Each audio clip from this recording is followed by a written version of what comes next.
Voy a pedir que mantengamos nuestra Biblia abierta ahí en el pasaje que leímos, en Marcos 8.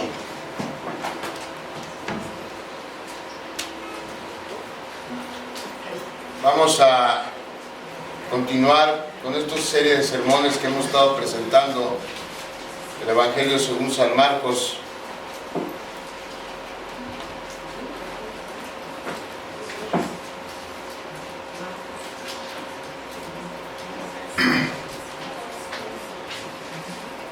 Y vamos a entrar hoy al último capítulo de la primera mitad del libro, capítulo 8 de este Evangelio.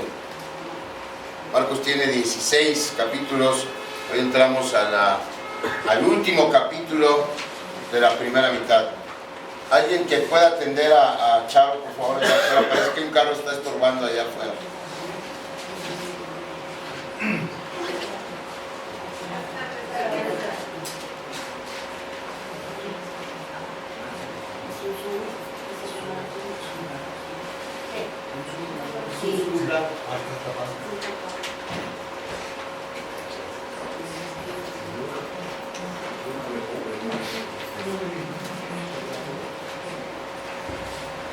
Muy bien. Entonces, los primeros 10 versículos, que son los que vamos a estudiar hoy, corresponden al tercero y último de los eventos que Marcos registra de un viaje que el Señor Jesús hizo con sus discípulos a las ciudades gentiles que hacían frontera con Galilea. Recuerden que en este tiempo el Señor Jesús estaba realizando su ministerio en el área de Galilea. De hecho, esta es la última parte del ministerio del Señor Jesús en Galilea. A partir del versículo 11, que vamos a ver, primero Dios, en 15 días, porque la siguiente semana vamos a hablar temas para concluir el mes de la Biblia, entonces vamos a retomar el estudio en 15 días. Pero cuando lo hagamos en el versículo 11 del capítulo 8, muchas gracias, ¿le tomaste? Eso me quedó muy poquito. Bueno, decía, a partir del versículo 11 ya el Señor está en Judea, que es la parte sur de Israel. Galilea es la parte norte, es donde está ahorita. A partir del versículo 11, Él ya va a estar en Judea, y de ahí el viaje a Judea se va a prolongar a Jerusalén, a la cruz, a la tumba y a la resurrección. Es decir, ya a partir de la siguiente semana vamos a ver los eventos que condujeron al Señor Jesús a su semana de la pasión que conocemos tradicionalmente, ¿no? Pero bueno, entonces en esta última parte de su ministerio en Galilea, Él hace un viaje a estas ciudades vecinas del área de Galilea, pero que son ciudades gentiles. Este viaje empieza en el versículo 24 del capítulo 7, donde Él va a la ciudad de Tiro, y ahí es donde libera a la hija de la mujer sirofenicia. Bueno, este viaje duró varios meses, y a pesar de ello, Marcos solamente escribe acerca de 3 eventos: la liberación de la hija de la mujer sirofenicia, luego la sanación o la sanidad del sordo que vimos la semana pasada en la ciudad de Decápolis, y el milagro que vamos a ver hoy. Es todo lo que registra Marcos de estos 3 meses. Y eso nos indica que el Señor no tuvo mucha presencia pública en ese tiempo, en esos 3 meses. Esto debido principalmente a que el propósito del viaje no era predicar públicamente en estas ciudades extranjeras.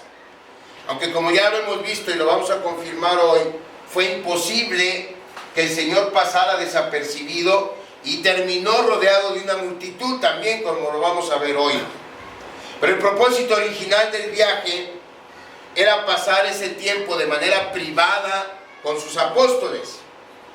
¿Para qué? Para entrenarlos de una manera exhaustiva, ya que pronto, en menos de un año, estamos ya en el último año del ministerio terrenal del Señor Jesús, ellos iban a agarrar la estafeta, iban a tomar la responsabilidad en sus manos de expandir el Evangelio por todo el mundo. Es decir, estaba próxima ya a expresar el Señor Jesús la gran comisión para ellos.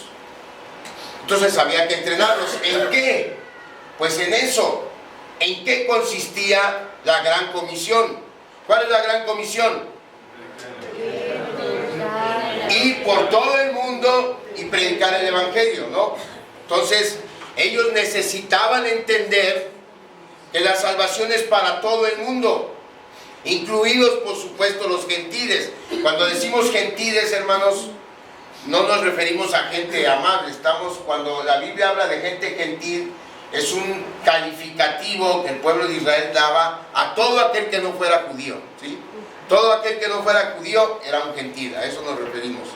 Bueno, entonces los apóstoles necesitaban entender que la salvación es para todo el mundo, incluidos por supuesto los gentiles, y necesitaban entenderlo con tiempo para poder asimilarlo. No era algo que el Señor Jesús pudiera dejar al último momento. Es decir, no es que a la hora de la hora, cuando ya se estuviera yendo, les dijera: proclamen el evangelio a todo el mundo.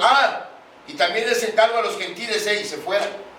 Porque no lo iban a comprender, no lo iban a entender los apóstoles. Si se los decía así de sopetón, no iban a captar que el evangelio es para todo el mundo, porque ellos habían sido enseñados que la salvación pertenecía solamente al pueblo de Israel. Así habían crecido, así habían sido enseñados por Dios.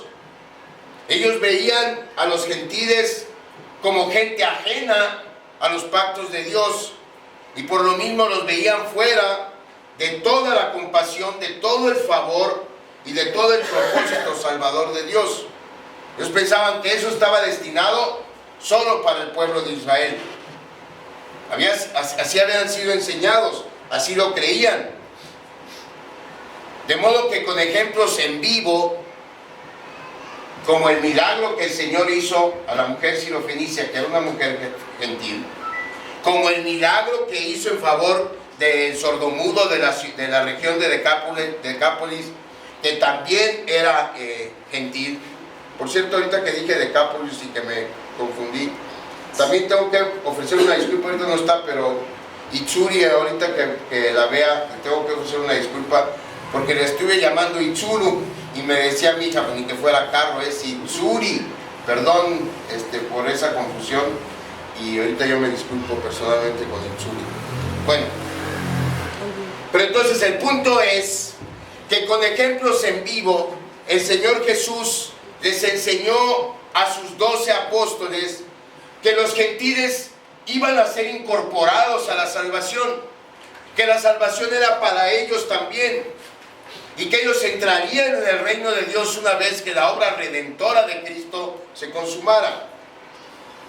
Entonces podemos decir que estos milagros que el Señor realizó en este tiempo y en estos lugares fueron un anticipo de la salvación de Dios para el pueblo gentil. Fue un anticipo de que la salvación que Dios ofrece en Cristo es para todos aquellos que pongan su fe en el Hijo Eterno de Dios, sin importar su procedencia, sin importar dónde hayan nacido. La salvación que Dios provee en Cristo es para todo el mundo que tenga fe en Él. Y entonces Él realizó estos milagros para que los gentiles que lo vieran y que lo recibieran comprendieran eso, que ellos estaban incluidos en el pacto de salvación.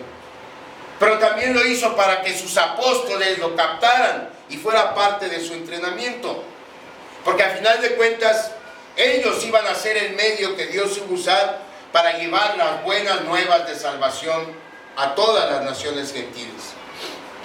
Entonces así llegamos a estos 10 primeros versículos del capítulo 8, que corresponden pues al último periodo de este entrenamiento.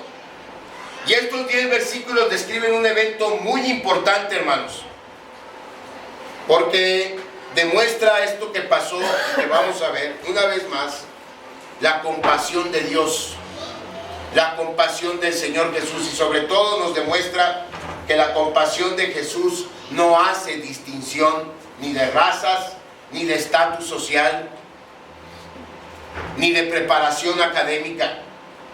La salvación que Dios nos ofrece en Cristo es para todos. El beneficio de Cristo es para todos. Y este evento lo van a ver, lo vamos a ver juntos, demuestra eso. ¿Por qué necesitaba el Señor Jesús hacer esta demostración de su poder delante de gente judía en favor de gente gentil?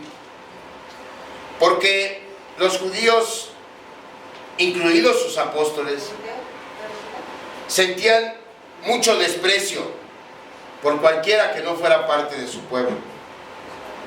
Y los gentiles, por su parte, sentían ese mismo sentimiento de desprecio hacia los judíos, porque sabían que no los querían. Es decir, los judíos no querían a los gentiles y los gentiles lo sabían, entonces los gentiles no querían tampoco al pueblo de Israel. Entonces por eso esa pugna que tristemente sigue hasta hoy, ¿no?